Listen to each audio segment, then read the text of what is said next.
Alright, welcome back.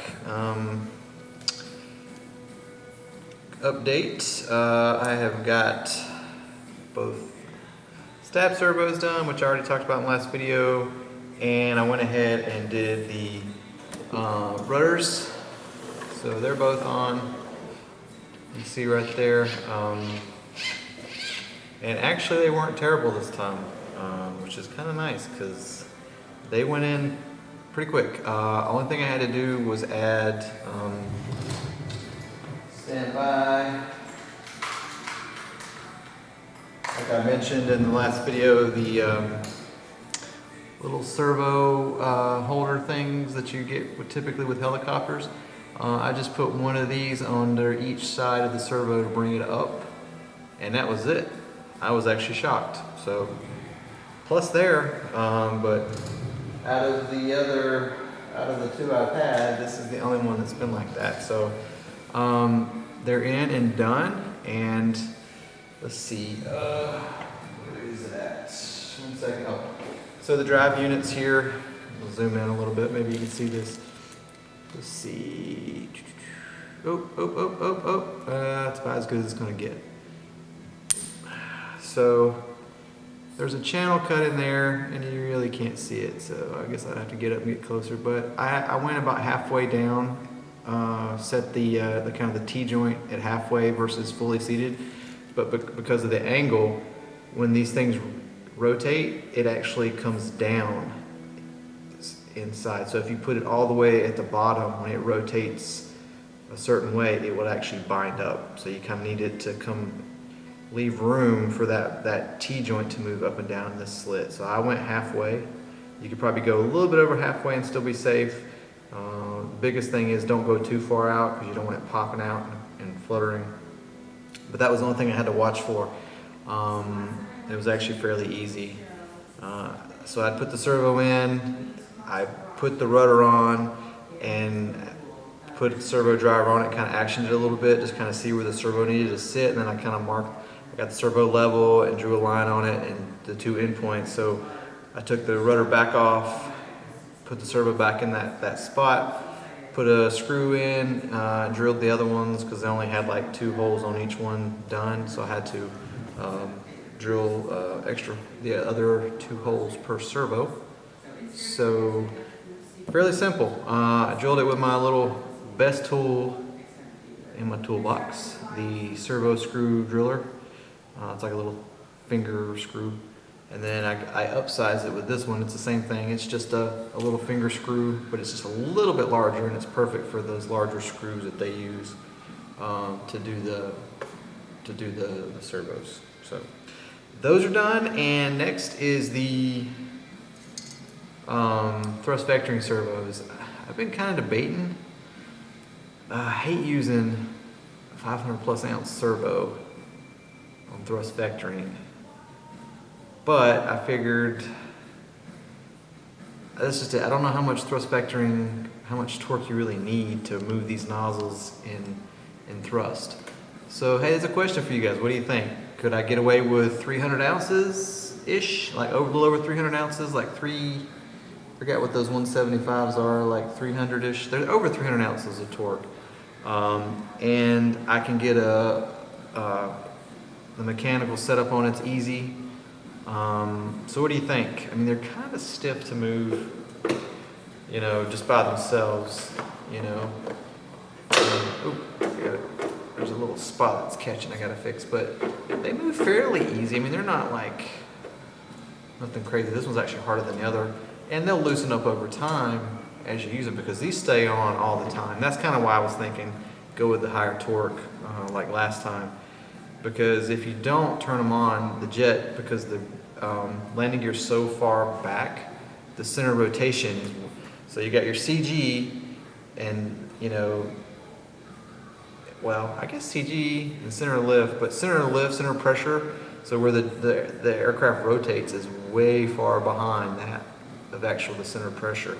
So it's like, you know, it's kind of like this. So going down the runway, and it's easier to rotate here versus here, because the whole jet, especially if you got a little nose down, it doesn't take as much to get a little positive AO here but it takes a lot more pivot to get here. So you'll see these for guys that don't use that, and you see a lot of jets that do that. They'll go barreling down the runway before they get to an airspeed, and then it shoots up.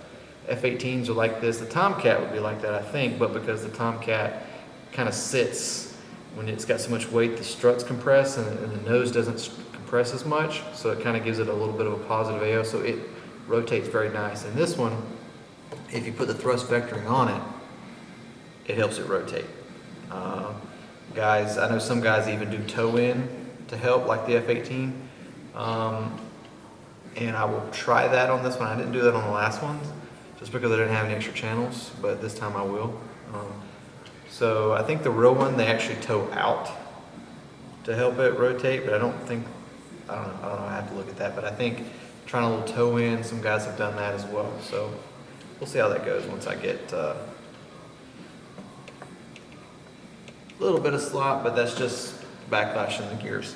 So, but that's where I'm at. I'm gonna go ahead and put these in. The hardware they use are kind of long, and these aren't these aren't titanium rods, but they're pretty stiff. They don't need to be anything crazy. Like I said, it's not a control surface. I'm guessing they use these heavy duty, let me pour out all the screws here. These heavy duty metal ball ends, just because of heat. That would be my guess, because they're really beefy. They're kind of heavy too. They actually have these on the leading edge flaps as well, and you could probably put some Dubro on there. But these are heavy, man. But I'm going to use them just because they're near the motors, and you don't want the heat. You know, it probably wouldn't melt anything plastic, but heat over time is just going to make those things brittle. So I'll just use them. One less thing I gotta, waste my own money on. So you get two of the lollipops per rod. So, and then the typical, they give you, looks like 16 millimeter bolts, and then of course the servo screws to mount them. What I will do also is, before I put the motors in, they're just about where the tail cone of the motors sit, because these are real mount motors. There's some area like right here that go up, like the wall. So you got these two walls where the thrust comes out. If you go forward, just forward of the thrust vectoring nozzles, there's some open area that exposes the stab servo and the rudder servo. So on the last one, I put a little bit of ceramic blanket over it and secured it with I think it was either high temp RTV. I think I might have even glued it with some CA just to put over that to keep hot air from getting in there and burning stuff. Because like I said, the exhaust cones, the exhaust nozzles were right there with the motors. So I'm going to do that too. It's probably, it's about 4 inches by 5 inches, little rectangular section that is just forward of this aluminum area, because they put aluminum on both sides to help protect it from the heat, and just forward of that, essentially forward of the actual vectoring nozzle, is that area I'm talking about. So really not worried about the servos. It's more would be the wires. Wires without anything on them will melt pretty easily. So. But yeah, that's what I'm going to do. And then I'll jump on the motors, and I'll kind of do some open box on the motors. Hopefully I get to that tonight. I had to do dad things this afternoon, so I didn't get to do as much since the last video. It was a long-winded video talking about stuff and everything. So, alright. So yeah. So I'll get these mounted.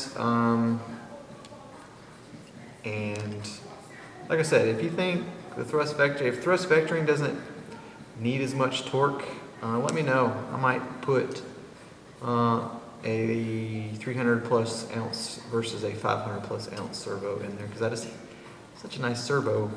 I hate wasting, and they're kind of heavy versus the 175s. Both are high voltage S-bus servos that they don't make anymore, which sucks. These are really good servos. I actually had a buddy of mine get me like 4 more of these since they no longer sell them. So I'll be using those in another project. But let me know. 300-ish, 500-ish on throw spectrum. What do you think?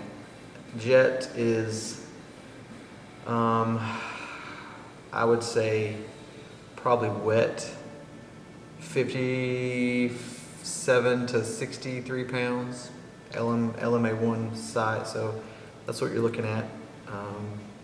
So let me know what you think in the comments. So I'm gonna go and put these in since they're easy to change.